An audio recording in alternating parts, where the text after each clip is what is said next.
Welcome back, Callan listeners. This is Methodical Millions, episode 37.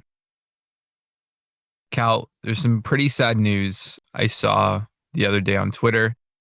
There's a very influential person in tech and business who passed away in a house fire. And this gentleman goes by the name Tony Hsieh. So, for the listeners who have not heard of him, he wrote a book called Delivering Happiness. He's not a monk, but he had an interesting life because he essentially started an online shoe company. And the short version of this is that he went through life and really couldn't figure out what to do, like many of us. But I think the first step was he admitted it to himself and he went to discover things and try things. And the basic version is that through this shoe company, he took the love of delivering a good customer experience, making customers happy as a focus on his business, and really got to dictate the path of it. The end result was $1 billion acquisition by Amazon in probably '09 or so. And Amazon likely integrated that into their ecosystem. And I bought shoes off Amazon in the last 5 years.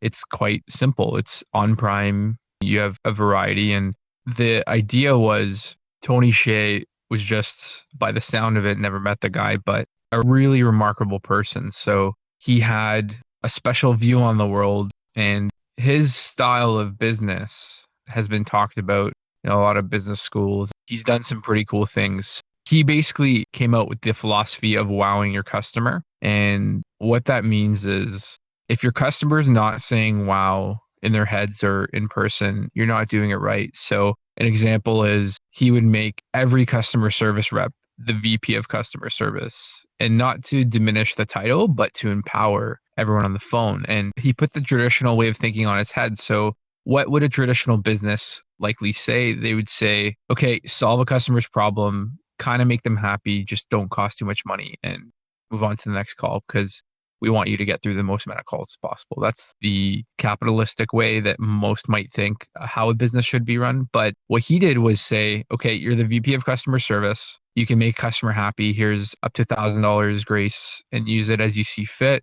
And what did he have? He had employees who were empowered. He also said to his employees, talk to someone on the phone as long as they want to talk, if they want to talk about their day or something bad happened in their life. And he found that customers really connected with that. And that's an example of ingenuity and trying something different, going with not something that's conventional that made him so unique. And I think he lived out of a trailer outside Vegas. He had a very unconventional life, all the money in the world. But as we talked about finding purpose, that is the mark of someone who, in my opinion, really found it. And it's so sad to see someone like that who brought so much change to the world leave this earth. I mean, it's nice to have people to look up to who've done cool things and who truly do inspire. So, what a reminder that today really counts and what you do today is probably the most important. What do you do now in the moment? How do you react to the world? How do you take it all in? And we always talk about life being the journey because as much as we want tomorrow to come, there's probably no guarantees. You never know what's going to happen. That's both the beauty and the sadness of life. And no one knows their fate typically, but perspective really matters and what you do with today matters. So I just wanted to pose the reminder to everyone that you never know. And how is that going to shape your life?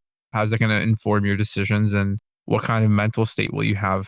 That's what I want to talk about. So, Cal, have you heard about Tony before? And what are your thoughts on just living in the moment?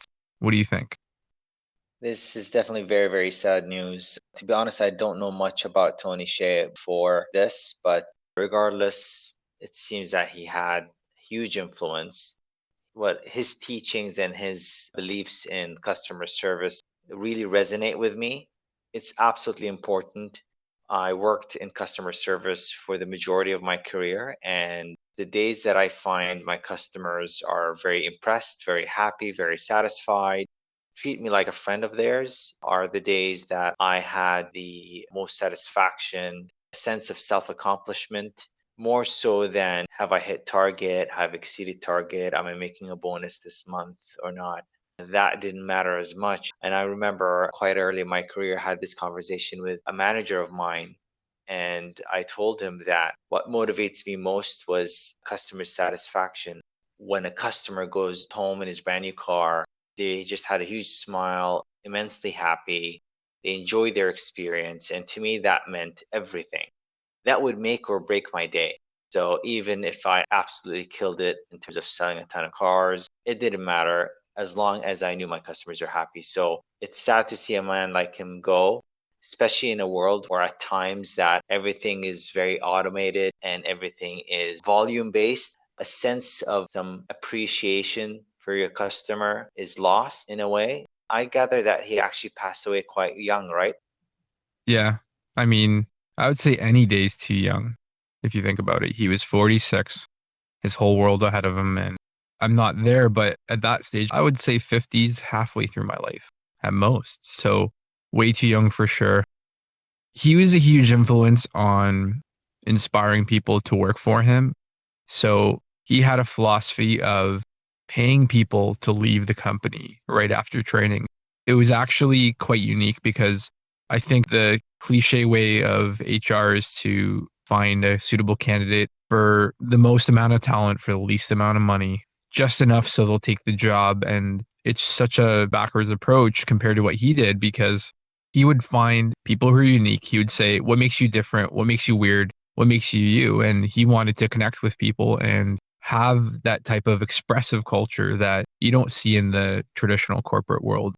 When these companies become billion-dollar companies seemingly out of nowhere, you have to ask yourself, well, what do they get right? And what is everyone else missing? Does anyone actually know what they're doing? So that's why I admire visionaries and leaders because they decide what the culture looks like, what the vision is, and people who admire that join the force, and that becomes goodwill and amazingness.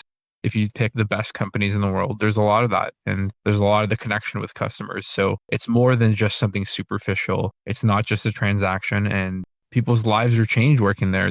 He talks about another book called Tribal Leadership, which I've read as well.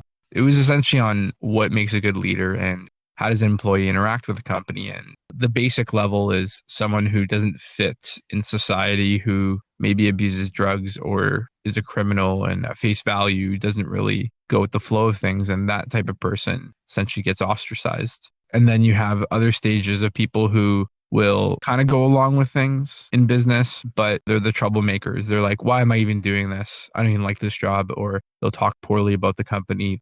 There's an obvious disconnect where they want the paycheck, they need the paycheck, but they don't want to be there. And even that is arguably not good. So you go through all these levels, and the level of leadership that quote unquote a lot of people fall into are I'm the best, I'm your boss, I'm here and you're not. Listen to me. This is how it's got to be without having that higher purpose. And then as you get to stage 4 and 5, Tesla, for example, or SpaceX, a company like that, where it's mission driven and there's such a collective purpose where everyone knows what they're doing. And I think there was a famous line in the book where someone asked the janitor, how do you like sweeping floors? And I think the person said, I'm not sweeping floors, I'm helping cure cancer. So understanding why you do what you do in life is so, so important. And being able to say, yes, I'm going to do this menial task or job because it's going to get me where I want to go. And this is the point I want to highlight. If you read that sentence or you hear it, it's really powerful to me. And it makes me get all excited and say, that's fantastic. And rethink about my purpose and what I want to do in life. All of a sudden, that's empowering. That is the fuel I want you to draw from for everyone listening. Find that fuel, find those people to be around where you're not just competing on making the most amount of money, having the most amount of status. And I don't think happiness comes from that. So the quote of delivering happiness, I believe, has two meanings in the book, which is making customers happy and employees happy. And I think that's exceedingly rare. Most companies I've worked for, although good in a lot of ways, aren't quite on that level. And if you have the chance to start a culture like that, I mean, we talk a lot on this podcast about business and the technicals, but what about the purpose and what about your culture? I think Tony Hsieh has got to be one of the top 5 examples in the world for sure. Couldn't agree more. He's had quite the impact on me personally, even just after he passed. And it makes me happy knowing that a person like him existed. But like you mentioned, absolutely every day does count. Nothing is guaranteed, as you mentioned before. You gotta really maximize every single day they have. It's a gift, it's a blessing. Think of it whichever way you will, whatever makes you happy and driven and motivated, and go out there and go after what you want to do. Just wanted to mention that it gives me the drive that I just focus on myself and just makes me want to do better in this world and improve this world. And there's so many things I want to do, from growing myself financially to get me that freedom for me to focus on the things that I love and things that I want to do to change this world. I might sound like a 9-year-old kid, and it's sometimes that 9-year-old kid in us that actually knows best. And as we grow, we tend to forget, and it just makes you wonder, would I disappoint my younger self if I were to look back today? I wonder what younger Cal would think of me. But that's why you need to make every single day count. And something unfortunate can happen. It can alter your life completely. It can change the environment you're in.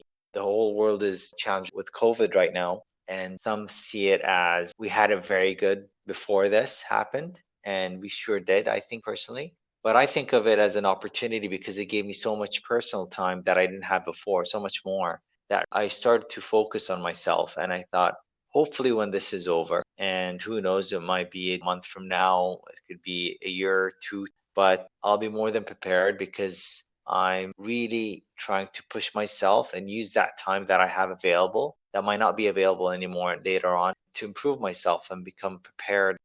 Sometimes it's about not whether you've actually achieved it or not. It's about how close you got there, about the impact. You might try to do something, others might get influenced, and that could have a domino effect on a much, much larger scale. So, a man like him, who've changed a lot in terms of how we treat customers, customer service, and the way he preaches his philosophy to others. It's very endearing to me, and it makes me want to learn more about him now, and makes me wonder, how much longer do I have? And make sure whenever I look back at any point, I'm absolutely happy with the work I've done. Yeah, I hear you. And I've heard a good saying, which is, how do you want to be remembered in life? Whatever your mantras and philosophies are, think about them. You can take the ones that sound cool and that resonate with you, make them in your own. You don't have to be an all encompassing guru on this, but find the ones that click and adopt them, make them part of you. I really believe in having conviction for things, and an accidental discovery is still a discovery. So if you happen to be listening to this podcast today and Tony sounds like a cool dude, go read his book. Go watch a talk of his on YouTube, and who knows what effect they'll have on your life. I really believe part of living today to its fullest is accidental discoveries, is curiosity, is trying things. And back to your analogy of being a kid, is I think that sense is very heightened as a kid because the world's so new and you essentially have to be that way. I would argue that it's the most exciting because things are novel and fun, and that's a magical part of life. And I would say that is exactly what we should hold on to. This is where that excitement for life should stay as part of us. And when it is, it really doesn't matter how old you are or where you are in life. That excitement is contagious. That is the excitement I want everyone to share in the world and express and live your life by it. I think that is the most rewarding path to discovering who you are, and it makes the most sense in terms of not knowing what tomorrow brings. Why would you not want to be excited? Because that's an unknown. And if you have a say in creating what that is and slowly work towards it and you see it unveil in the world, to me, that's purpose. That's where all of that comes from. And that's how you make the most of it.